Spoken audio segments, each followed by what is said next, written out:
When I found out I was going to be a parent, I immediately felt a lot of anxiety and worry. So I went on to BetterHelp to try to look for a therapist to help me with that. My relationship with my family and with my boyfriend and with myself were suffering. I really needed help. I was ruminating a lot. Really getting those thoughts out to a therapist and getting feedback was just life-changing. Discover what BetterHelp Online Therapy can do for you. Visit BetterHelp.com today. Don't let your decision paralysis demon keep you from watching something great this weekend. Subscribe to ScreamShare, the newsletter that serves up a 5-minute breakdown of the best horror available on streaming. I'll have essential weekly movie picks covering new films, classics that you need to catch up on, and a movie that's always streaming for free. So subscribe now, and you can even be part of some frighteningly fun watch parties we're putting together that'll let you be part of the conversation. So click in the link in the show notes or go to screamshare.beehive.com. That's screamshare.beehive.com, and make sure you whitelist your welcome email so you can get updates for all of the news and updates. And now the body count continues. Ladies and gentlemen, boys and girls, die-in time is here. That's right. It's Friday the 13th, the final chapter on Kill by Kill. Greetings and salutations, Internet. This is Patrick Hamilton reaching out to you from Camp Crystal Lake. Well, as close to it as we can possibly get. Hey, guess what? It's raining. It's the perfect mood to talk about the final chapter of Friday the 13th. And just to review for those who might be joining us for the first time, we explore the least discussed component of any horror film, the characters. We're going to unpack all the gory details of every hack, slash, and decapitation in the hopes that a character's untimely end is just the beginning of the jokes we can make about them. And I always wander through the moral morass of this horror franchise with one person who has a clarity of vision to know how to get to the other end, and that is the one, the only, Gina Radcliffe. How you doing, Gina? I'm good, Patrick. Do you have your slicker? Do you have your rain boots? Are we ready to traverse through this muddy forest together? Yeah, I might go slicker. Sure, why not? Clear slicker, because nothing's sexier than clear slicker. And hey, we even have a special guest this week, Gina, from the Stage of Fools podcast, which follows ever so closely the e-scripted series The Royals, which returns this very month in December. It is Shannon Campe. How you doing, Shannon? Oh, I'm so good. I'm so glad to be here with you guys. I feel like the young, nerdy Tommy Jarvis to you guys is like older, cool kids who are having a fun big kid party. Thank you for that. I have never had a younger person tell me that I was the cool person they wanted to hang out with. That I'm gonna coast on that all this week. I'm gonna walk into my office tomorrow just shooting finger guns at everybody and saying, you know what? Some younger person said I was cool. I'm glad to have contributed. I'm gonna hang up now. Have a good show, guys. Bye. Good night. It's nothing but slow motion hip hop walks for me the rest of the week. So, Shannon, what our sort of ceremony here at the Kill by Kill podcast when we have a guest who graces us with their presence is to ask them what was their introduction to the Friday the 13th franchise. And I think you might be a rarity amongst the people who have joined us. My introduction to the Friday the 13th franchise was when Patrick asked me to be on this podcast. And when I watched the movie last night, that was it. I'm totally new to the franchise, fresh off the boat. I will admit that I had some level of background knowledge just because I listen to a lot of film-centric podcasts hosted by guys who are into those franchises and have been for a long time. So, conversationally, I had picked up a little bit of background about the Jason character and sort of the general idea and a few things about the town. But this was my first time actually sitting down down and seeing more than a very short clip of one of the movies. I wouldn't consider myself to be like a horror genre hater. It's just something I came to late because I'm a wimp and I was an incredibly, easily frightened child. So I'm just now getting to some of what I guess would be considered like the horror classics. And I have to say, what really stuck out to me about this movie, and it was pretty much the first like slasher type movie I'd seen, was I guess I understand the appeal of the movie because it was fast paced and there was a lot of like interesting kills. I don't understand why the Jason character caught on and has established a place in pop culture lore the way that he has, because I went into this movie thinking like, oh, Jason is such an iconic character. I wonder what his weird tics and like what his personality traits are and what sets him apart from other movie monsters. But he didn't really do anything besides, he has these quick kills and then they quickly cut away. Yeah, he's definitely the least interesting aspect of these movies. And I think that's why in later movies, they kind of attached a sort of weird mythology to him. Like in Jason Goes to Hell. He's no Freddy Krueger. He's no Dracula. No.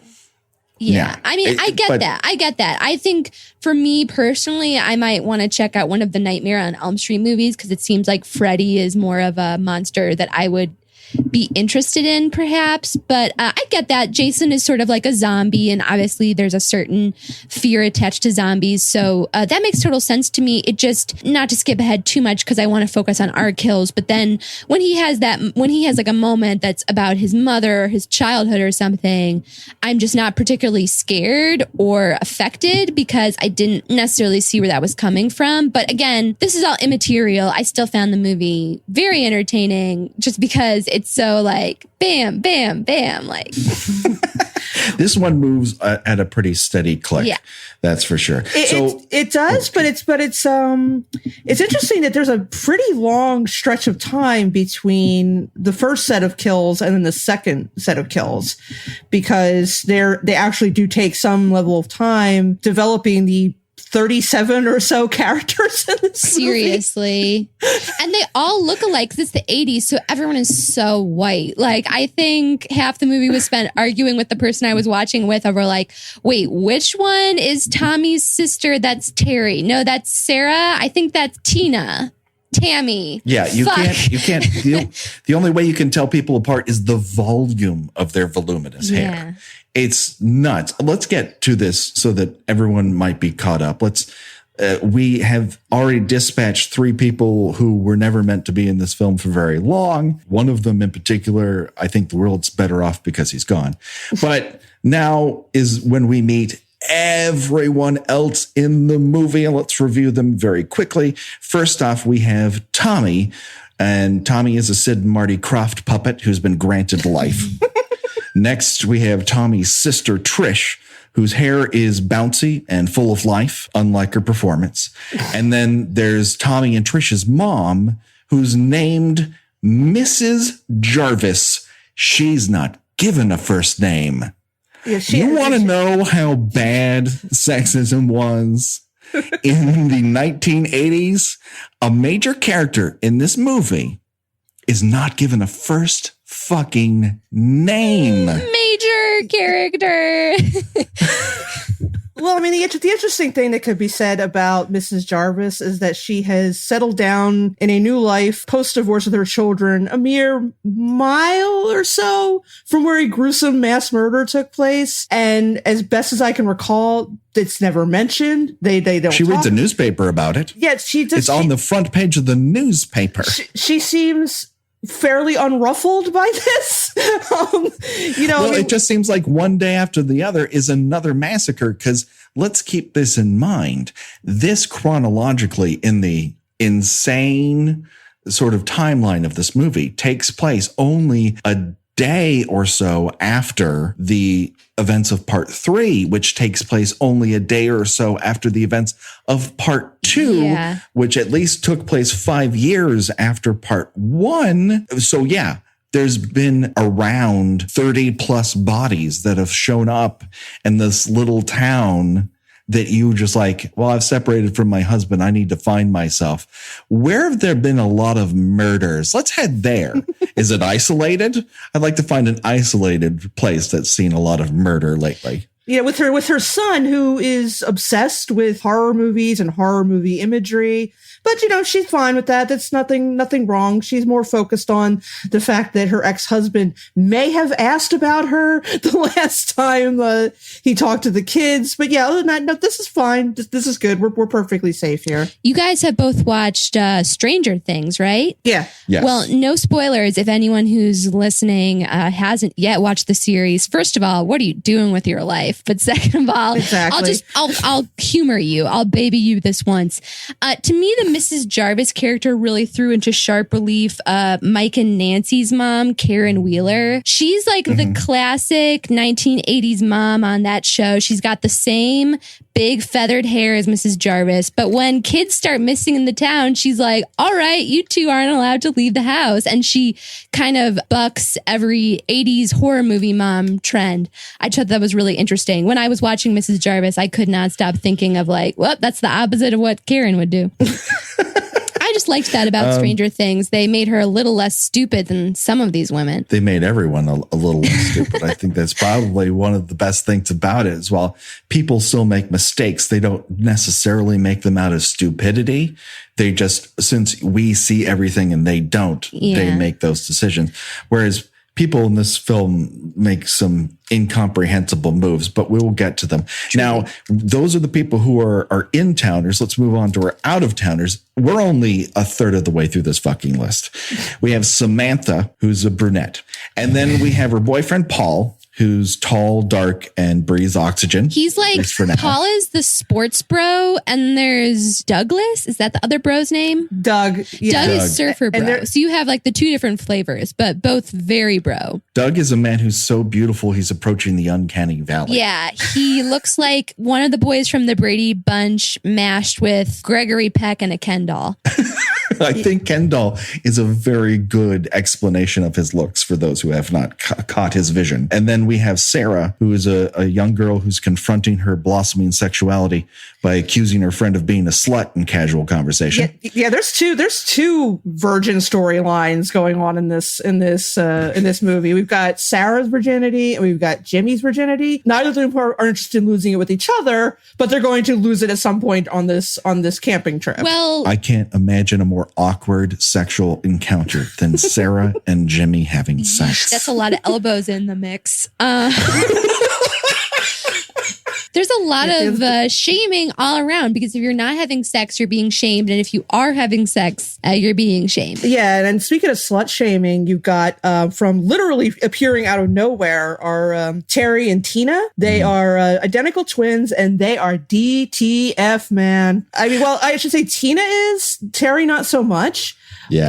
But yeah, as soon as Terry appears on screen and also like they're wearing matching outfits, which, you know, apparently that's supposed to be sexy. I always find it a little creepy when you see adult identical twins. Especially because wearing matching outfits. The matching outfits, you know, the sex appeal lies in, oversized pleated linen pants and shades of pastel with a pastel plaid shirt tucked in with a belt, you know, like. Well, it's pretty obvious. It's pretty obvious that neither of them are wearing bras, but that's okay because nobody seems to wear underwear in this movie. Nor should they. Yeah, it should be criminal for any of these people to wear underwear. Terry wears underwear that looks like Mowgli's diaper. Her white underwear is so baggy and ruched. I was like, oh my gosh. No wonder she feels insecure about having sex. She's suffering from incontinence, one issue at a time. But yeah, Tina is already heavily flirting with Paul and Sam is just like, she's practically like growling and hissing at her. And you know, of course they're gonna be like, oh, hey, you come hang out at this party tonight with my girlfriend who hates you on site. I feel like it was established actually that Sam and Paul were sleeping together, but I don't think they were officially boyfriend and girlfriend, just because of the conversation that Sarah and Samantha have, where Sarah says that Samantha sleeps with everybody, and Samantha says, I don't sleep with everybody, but I'm sleeping with Paul. She sort of creates a lane for herself where Sarah is like, I can't believe that you'll just sleep with anyone. Fuck and it's you, like, Sarah. It's like, screw off. What the fuck is it? Why is she so goddamn concerned? I think to go back to the Stranger Things comparison, I think she's the Barb of the group, just a little more overt about her, Puritanism. And I mean, I know one of the reasons why I related so closely to Barb, other than, I mean, come on, look at me, is that, I was at that age at 16 or so where the idea of sex and sexuality was kind of terrifying. Mm-hmm. And so, anybody who was already doing that sort of thing, I sort of judged a little harshly, but more out of fear than dislike or distaste. So, yeah, I mean, I think that she comes off a little more obnoxiously than perhaps she might have in this. And again, it kind of gives the whole, why are these people all on this camping trip together? Half of them don't even interact with each other, and the other half don't seem to like each other very much. So we have yet another group of friends that are mostly inexplicable why they would ever travel to an isolated location together other than convenience. I think some of this too may be, and I know this is a wild idea, but what if the 80s just didn't have the most enlightened ideas about gender roles? What? Has anyone ever brought that up before? I feel kind of smart. Listen, you are blowing my goddamn mind. I'm sorry. I gotta sign off. I really need to go think about my childhood and everything I came to understand about it. This is a stunning realization. Yeah, you just gotta cry while looking in the mirror. It's fine. I do that on a daily basis. Just give in. I'm so starting to hear Mad World playing in my mind right now while I'm thinking about this. Just to continue how gender roles are fucked up, we have the two people who are the greatest example of that. We've got Jimmy, who is a guy who is unlucky in love as he is Crispin fucking Glover. He is Crispin Glover. That cannot be understated, his sheer Crispin Gloverness. And Crispin Glover at like a 5 in terms of like pouring it on, but even at that 5 has a million times more star power than anybody, and I mean anybody else in this movie. He's so weirdly hot too in this movie. He's got like blonde hair. It's very bizarre. I felt uncomfortable. He's trying so hard to act like a normal teenage guy. God bless him. He's trying so hard, and it just does not come off well at all. And I actually wrote a review for my blog in which he, probably a year or so before this, was in a pilot called The Best of Times, in which, again, he was just supposed to play a normal high school student. And he basically just acts like an alien wearing human skin. It is so unconvincing. And the quirks they're coming out of his pores. I rewatched his death scene tonight, and the way he talks and like he'll talk and like his mouth will be hanging open after he talks. And it's just a weird tick, and he couldn't rein that in. And it's amazing to watch him try to play normal, and it just doesn't work. It's almost impossible to focus on anyone else anytime he's in a scene. Which I guess is the mark of a true star. I mean, I'm not dissing him. It's funny. His sort of partner in crime, and when it comes to Ted, that would be a sex crime. It's Ted. He's about as well versed in women as he is in computers. Oh my God. Ted. And then finally we have Rob, who's a shitty monster hunter. He's just shitty at his job. Yeah, Rob is one of those, it makes sense for a moment, but when you think more than maybe 30 seconds or so about what he's doing there, it doesn't make a lot of sense in terms of the timeline. Mm-hmm. To establish, Rob is the brother of Marla. Is that the character from Martha? I think it's Marla, but anyway, it's the sad sandwich girl from part 2. She's the one who dies in the sex. Sandra. She's the one who dies in the sex kebab. Rob is her brother who comes to Crystal Lake to avenge her death. Now, if you go by the timeline of the movie, this was all just discovered yesterday. Less than a week ago. So Sandra has been identified it's been established that it was Jason Voorhees who killed her, and it has already been established that Jason has since escaped. And then Rob somehow manages to get there instantly and knows exactly where to go to try to track him down. Not very efficiently, but he knows Jason's hunting patterns because he asks, hey, are there any groups of kids who are up here to party? How would you know that's a pattern? And that was an incident in the previous movie, but that only happened 3 days ago. Everything up until this point has occurred at a summer camp, which he is not anywhere near. Like, how many sides of this fucking lake are there? Yeah, it sort of suggests that he knew that Jason was going to go back to the exact place that he went before. And it just doesn't make a lot of sense. And his character is probably the most useless character in the movie, and yet he lasts almost the longest, which is strange. He also withstands, I mean, not to scoop your show, he withstands a lot of punishment. Oh, and he has physical punishment. And he has a classic dying line too. So yeah. It's this film is full of good stuff. It really is. But yeah, now that we've got, all 950 characters. All right, let's get into Samantha in and of herself. Let's circle back into her conversation in the bathroom. Samantha says that she gained her reputation in 6th grade. My guess is that's fucking manufactured, and sixth graders are assholes. I would hope. Yes.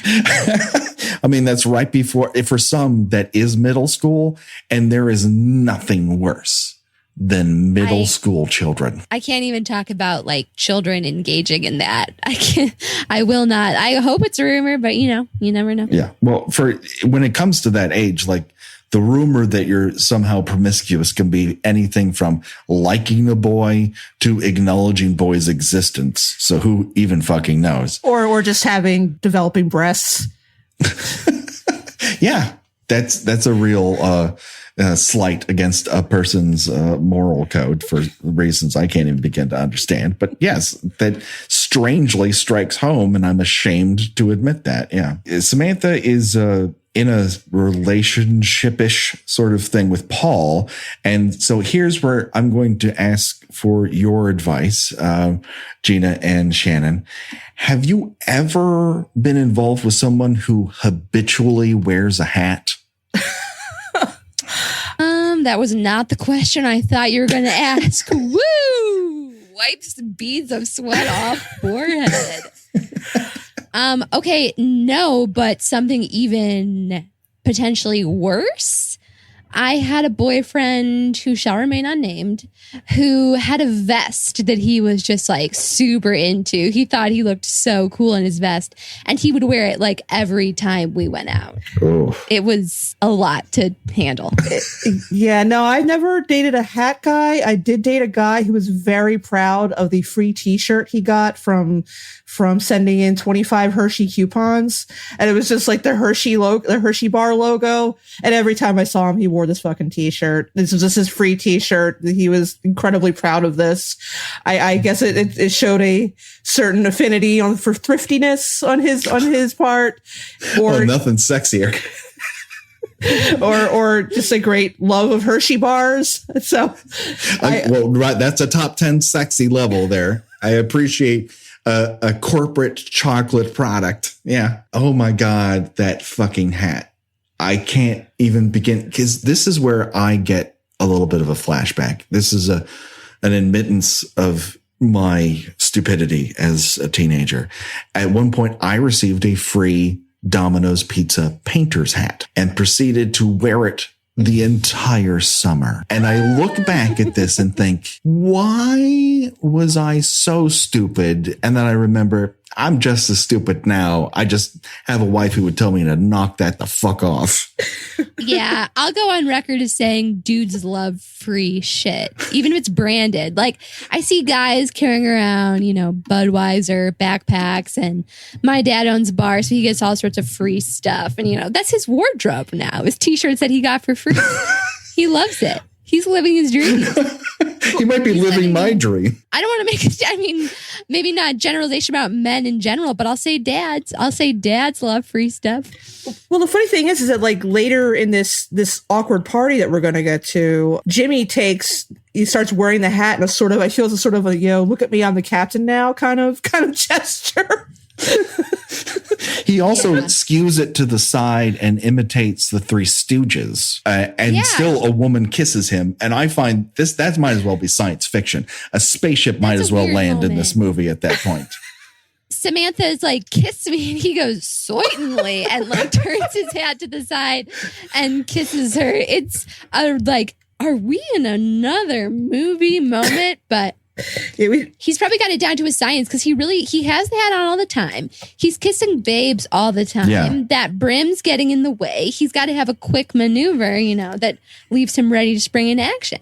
Before we get to the party very quickly, let's brush up so quickly on Terry's introduction. And Terry and Tina are practically inexplicable from one another, aside from one wears white pants and the other wears pink.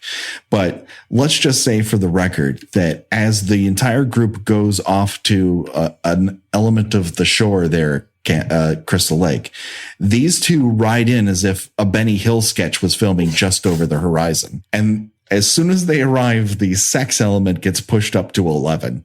Everyone sheds their clothing as soon as they possibly can, jumps in the lake. Hey, why not? And twins. and to add insult to injury, which is going to be the theme of this movie, I feel, is that the dog that is owned by Tommy and Trish and Mrs. Jarvis. His name is Gordon, has a sixth sense for nudity. He just knows where it is at all times, and he can't even be contained by a car. He just leaps out of it. And at some point later in the discussion about this, about Tommy seeing people in the nude, he says, well, that was some pack of patootsies. What the fuck is a patootsie? Is he cutting off cutesy patootsie? Is he trying to make sitch happen? What is the fuck is going on with that? Like your little patoot as like a term for bum. It's kind of like baby talk. Yeah. But I've heard it. Sort of. Not exactly the way he used it, and definitely never by anyone except like a caretaker talking to a very small child. But did you enjoy how my voice cracked there? That was in tribute to Tommy because he's going through puberty. I did that on purpose. Well, yeah. Speaking of Tommy going through puberty, there is a later scene in which he conveniently has his bedroom located within peeping distance of, I think it's Sam's bedroom, and he's watching her undress and almost literally going into convulsions. He's screaming and yelling into his pillow, and it's like, this boy does not have cable. I mean, it was not difficult to see naked boobs on television at that point, but this kid's acting like he was raised in a box. He's one step away from being a cartoon wolf. Not to play devil's advocate, because, I hate it when people do that, but don't you think it's different when it's someone in person? I assume, I would assume so. Like a real woman who's there as opposed to someone on a screen. I suppose, but I mean, he's overdoing it a little bit. I mean, oh yeah, he's overacting. Yeah, I mean, don't get me wrong. The tongue's about to go rolling out across the floor, and you have to pull a little string so it goes back like a Venetian blind. Well, he's not actually looking at them because I was watching this on my Amazon Kindle. We are not paying them, by the way. So don't get any ideas. This is not an official Shannon Camp endorsement. Mm-hmm. But I was watching it on my Amazon Kindle. And their video interface puts IMDb trivia and credits up on the screen while you watch. Like if you tap it, it reveals itself. Oh. So during that scene, it let me know that because Corey Feldman was only 12 years old, he actually wasn't watching any of the scenes where he's like looking at skinny dippers or where he's looking at them having sex. But unbeknownst to anyone on the cast and crew, the actress who played Samantha, there's a moment, I think it's Samantha, where she leans down to pet Gordon while Tommy is standing right in front of her and she's not wearing a bra. And later Corey Feldman was like, yeah, I could see everything. So delightful bit of Corey Feldman trivia for you. Oh, and the actress who portrays Samantha, I think people might recognize her from, she mainly did a lot of TV, but where she immediately comes to mind for me is Weird Science. She has a very most people have a thankless role in Weird Science, but she has a particularly thankless role as one of the high school girls that they want desperately and only gain after creating life from a computer so they can try to fuck it. Not just any life after creating the perfect baby. Yeah, I think she's the one that the one character wins her over by grabbing her ass in the middle of kissing her, and somehow that's the move. That butt squeeze is what pushes her over the top and just makes her fall madly in love with him. Oh. He's not afraid to take what he wants. Yeah, that was the romantic advice. You grab her ass when you're kissing her. That'll just seal the deal right there. John Hughes movies. Oh boy. I tell you. Oh, boy.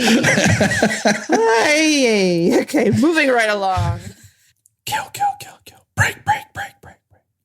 Well, hello there, killers. It's your old friend Patrick Hamilton, and I'm breaking into the action very quickly for a big announcement. I am proud to say that we have joined the Ear Trumpet Audio family of podcasts, and they bring you some of the great shows that you've heard us talk about as guest appearances on this very show, whether it's Lifemark or the songs that saved your life. They also have great shows like Pet Cinematary and Ladies Who Library, Taxes and Tater Tots. Please Don't Send Me to Outer Space is another one that I really love. Just a fantastic network of people and shows that I'd love you to know a little bit better. And you know what? I want you to do me a favor and go on Facebook, input into that little search window, Ear Trumpet Audio. It'll take you to the Facebook page, which will have all the shows that are available on the network right now for you to listen to. It's a great place, and we're so happy to be a part of it. Thank you to everyone at Ear Trumpet Audio for bringing us into the fold. And now, ladies and gentlemen, back to the action. Kill. Break.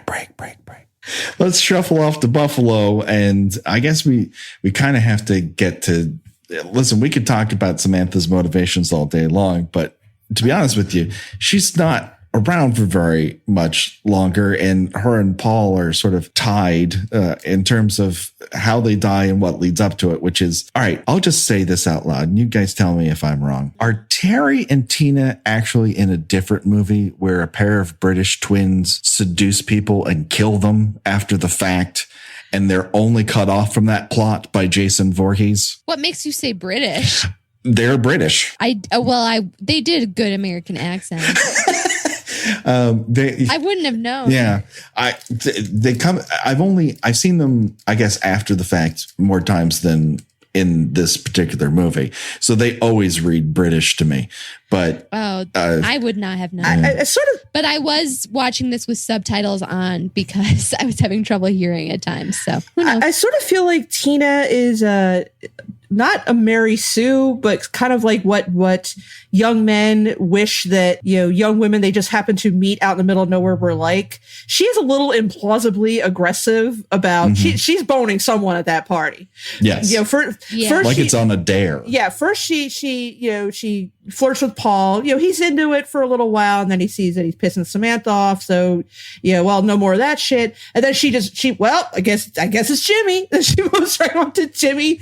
And I don't think, I speaking for myself, I don't know that women are in reality that aggressive about getting laid, in which they'll just, hang their hat on any guy in a party that is willing to look their way. And I sort of feel like the movie kind of wants to hint that this is a pattern of behavior for her, because Terry is, looking a little annoyed, a little concerned. And then later she, outright gets sent on her way by her own sister, because her sister, she's got to have it. But Terry also encourages her at first with sign language. Walk over to the next one and see if his penis is available. Yeah, which makes me feel like this is some sort of achievement she needs to unlock in order to move on in life. Yeah, initially it seems like a weird little game they're playing, and then when it actually pans out into, oh hey, she's actually going to go have sex with somebody, then Terry's like, well, time to go home.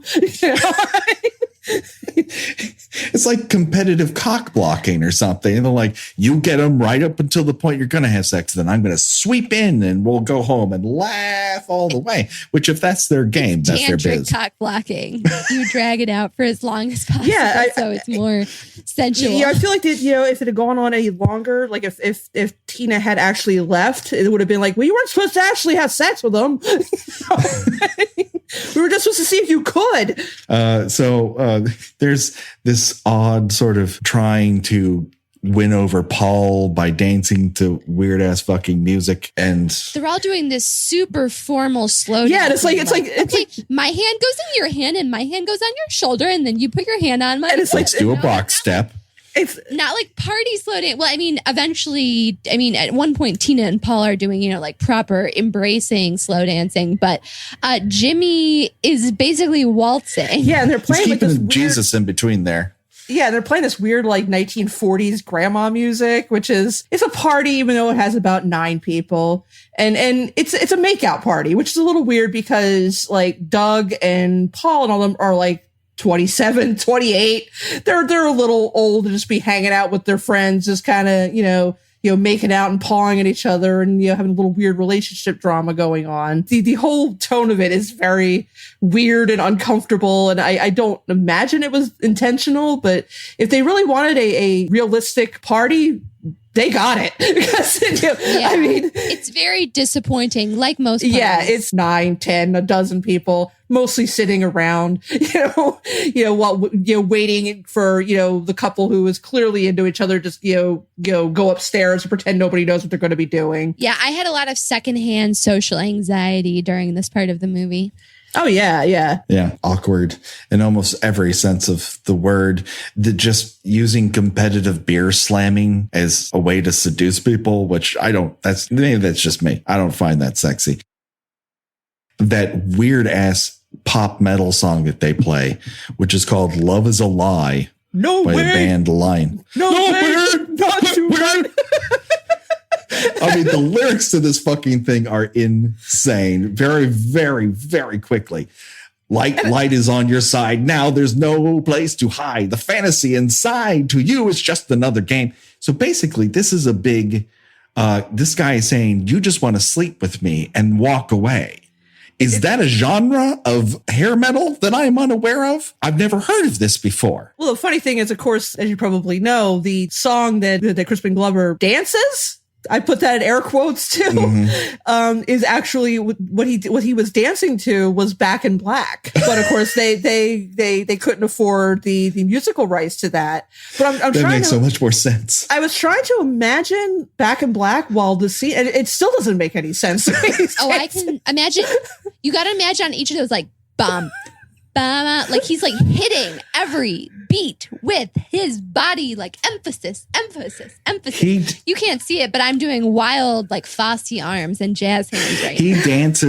He dances like he's doing an interpretive modernist movement piece to Lucy's chocolate factory bit from I Love Lucy.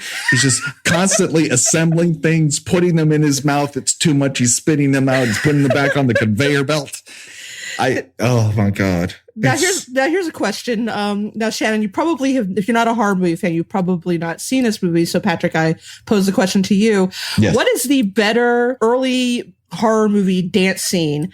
Crispin Glover in this or Ed Harris in Creepshow? Oh. Here's the thing. This is certainly more bombastic, but Ed Harris is dancing disco like he's going to murder somebody. And it's such an odd, it has no place in the movie at all. It's just this very random scene where him and his girlfriend is boogieing in this old house. Let's celebrate our dead father by getting down. Oh my God. Yeah. Even without having seen that movie, Patrick, you said Ed Harris is dancing like he's gonna murder somebody. Mm-hmm. You can insert any verb in there and it's true. Ed Harris is smiling like he's gonna murder somebody. Ed Harris is stirring pasta like he's gonna murder somebody. Ed Harris is petting a dog like he's gonna murder somebody. Mm-hmm. I'm terrified of him, especially on Westworld lately. Yeah, everything he does has an air of menace. Yeah, I think we should put both clips up on the Facebook page and let the people decide, because it's just, they're both delightful scenes to watch and so out of character for both of these actors. But yeah, getting back to this party, I don't know. This felt very George McFly to me. This felt pretty on brand for old Crispin. For Ed Harris, I completely agree with you. For Crispin Glover, I'm not so sure. This is out of character. They said in the IMDb trivia, which I know a lot of times IMDb trivia isn't necessarily 100% like ironclad true, but they said that was like how Crispin Glover was known for like dancing in real life. It was already kind of an inside joke with people who knew him, and so he chose to put it into the movie. But it was his idea, not like the filmmakers. There's nothing inside about that joke. my favorite part more than the dancing is right beforehand. He goes up to Tina and he says, "Do you want to dance?" And she's like, to this, and he's like, he takes this weird pause, and he's like, "It's good." And it's like. And then he just starts jerking around in front of her. Like, how is she supposed to participate in that without getting whacked in the face? I just love the "it's good." It's such a weird delivery of how he says it. And I just love it so much. It's fascinating. You can't take your eyes off it. Okay. We're running. Yeah, we got to get to for a show about killing people. We haven't talked about it at all. So let's go through this very quickly, because while they're stiff and sudden, they're worth noting. Samantha swims out to a raft in the middle of the fucking night after getting fed up with Paul, strips nude, and then climbs out of a lake into an exposed raft, which could be filled with chiggers. I'm like cringing at just getting nude in this raft that's just been floating for God knows how long in the middle of this lake. Yeah. Even more than that, it's a very inflated raft. Like, it stands to reason that the sides of it are, even though they're filled with air, they're hard to a certain extent. So you see her clambering up on there. First thing, smashes her boobs right on the side, then swings her leg over. And all I can think about is, hurting herself between her legs. It looked very painful and uncomfortable to me. Yeah. So what we get here is basically the reversed cowgirl of the sad sandwich, where she's sort of face down, propped up on this raft so that the gag works, so you can have that arrow through the neck. And Jason just swims like a fucking submarine somehow out there. And the actress makes the puzzling artistic decision to kind of make this Jerry Lewis, "Hey lady" face when he initially stabs her. That's incredible. Her death face is amazing.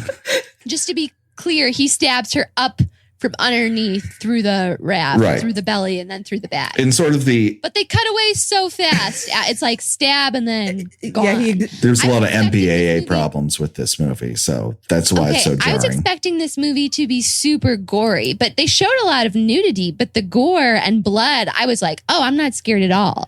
And I'm someone who gets scared pretty easily, but every kill they would cut away like instantaneously. So yeah, she gets it up through the chesticle areas, we're usually calling it, because we don't know if it's the stomach or the chest, right up through her spine. But at least this time, it makes sense that he can get a knife all the way through her, unlike Mrs. Voorhees in the first movie, who manages to get a arrow through a bed, the bed springs, the spine, and someone's neck with just 10 inches to move. Yeah, here he just seems to exhibit some sort of X-ray vision and unworldly arm strength. But is he standing? Is he a strong swimmer? No, he's not a strong swimmer. Why is he in the middle of a lake? He supposedly died this way, and all of a sudden he's fucking Mark Spitz in a hockey mask? Get the fuck out of here. And then now, let's Samantha. Paul eventually goes out there, takes off his shoes after he's already walked through the fucking mud like an asshole. And his shorts are so short. Oh my God. They leave.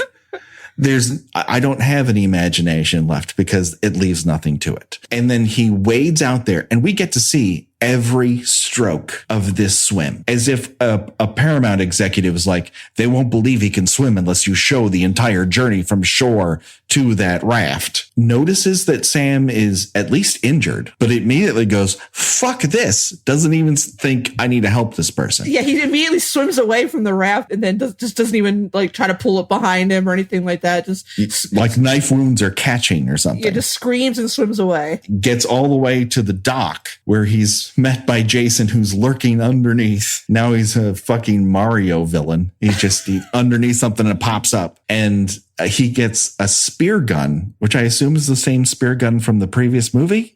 Well, they didn't take that as evidence. They were pretty slipshod in that investigation, as we already saw. Yeah, that's very, very true. Jabs a spear gun into Paul's crotch. And once again, adding insult to injury, then fires it once it's inside. Lifts him all the way up like he's a forklift. It's somehow worse when you describe it than it was seeing it. That's what I'm aiming for. Worse than someone seeing it. Patrick, just the worst. You know what? I'm beginning to think that hat was lucky because as soon as he took it off, guess what happened? He's fucking dead. Oh, well, I'm from Chicago, so we're big into baseball superstitions. So yeah. That checks out. Let's get to Terry.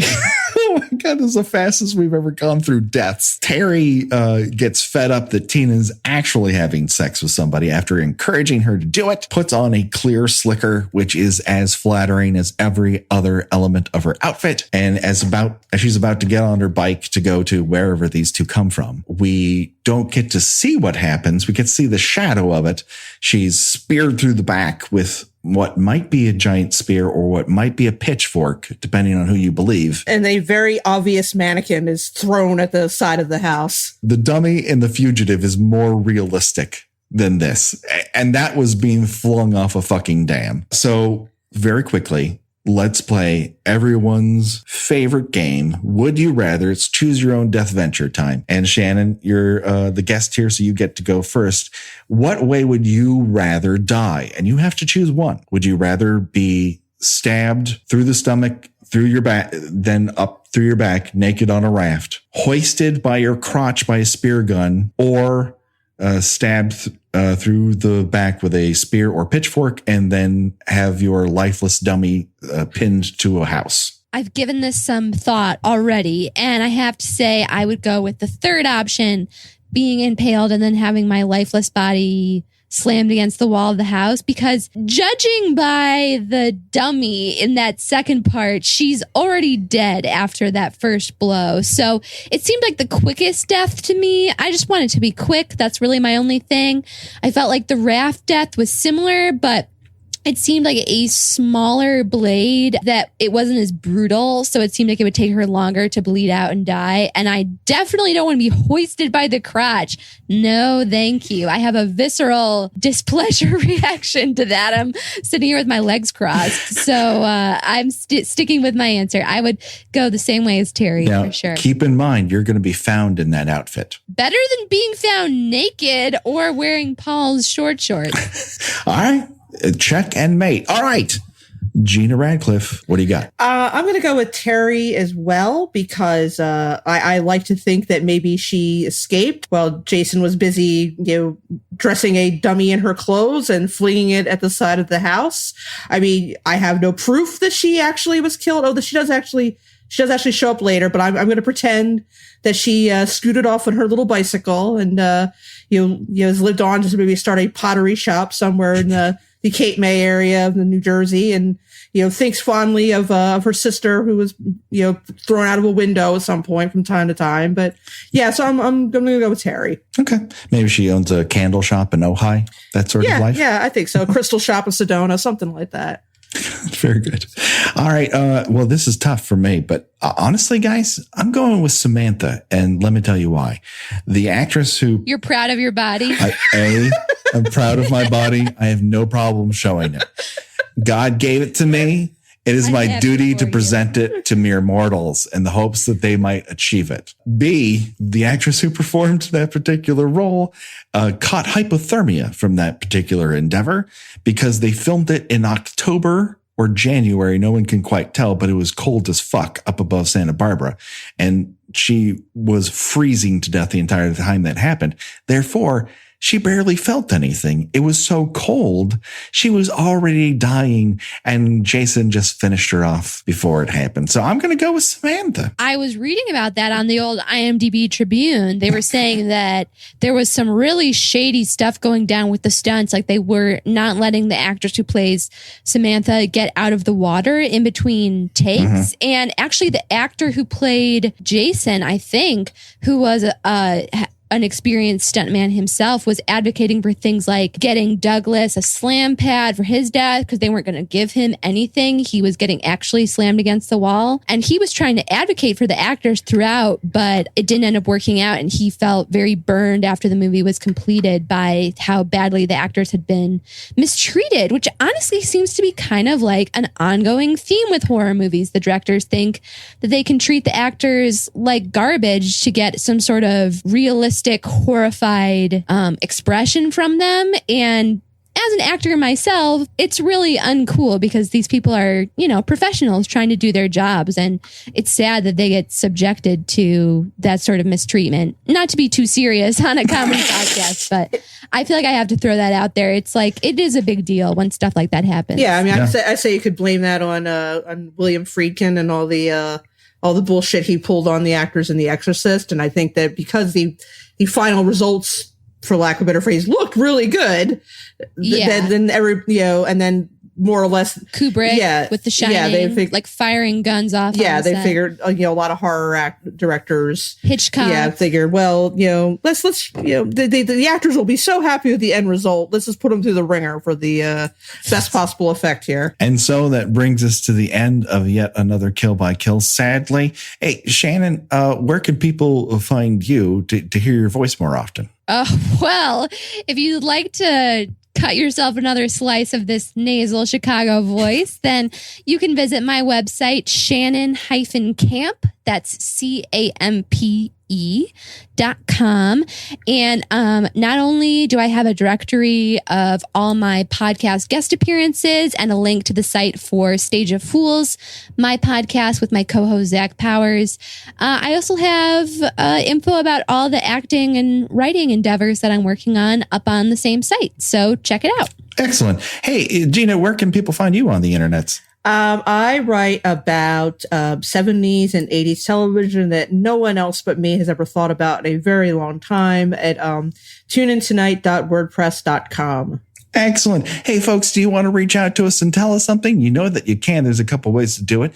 You can reach out to us through our email account, killbykillpod@gmail.com, or on Twitter @killbykillpod. Please rate and review us on iTunes. I know that everyone asks, but it only really means something when you do it for our show. And that's just coming from my heart. And that's about it. Until next time, killers, for Shannon and Gina and myself, bye-bye. Bye. Bye.